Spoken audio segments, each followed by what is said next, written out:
বড়লোক সুন্দরী বৌমা ভার্সেস গরিব বৌমা। বৌমা, হ্যাঁ মামুনি, শোনো না, তোমার জন্য না এইগুলো আনছি। তাই কেউ যেন না দেখে। ধরো, তোমার নাকি কুলের আচার খুব ভালো লাগে, ওই জন্য আমি তোমার জন্য করছি। ও তাই, কই দেখি। ধরো, খাও খাও খাও, দেখো তো কেমন হয়েছে। বাও, দেখেই তো জিভে জল চলে আসছে। এ ছোট ছোট, কি খাচ্ছিস? কুলের আচার? তাহলে বড়দি তুমি একটু খাও। আহা, ছোট বউ বড় বউ খাবে না, তুমি খাও।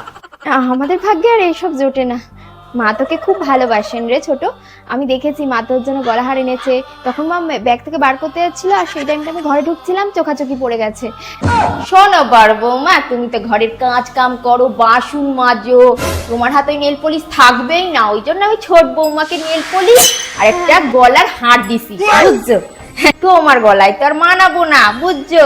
বড়লোক বাড়ির বউ আনছি। হ্যাঁ, আমার ছেলে সরকারি চাকরি করে, ছোট পোলা, বড় পোলার দ্বারা তো কিছু হলো না। হ্যাঁ, কিছুই কাম করে না। তারপর আবার তোমার বাপের বাড়িতে কেউ কানা করি কিস্তুটি পায়নি বেতে। হ্যাঁ, তোমার বাপের বাড়ি তো গরিব,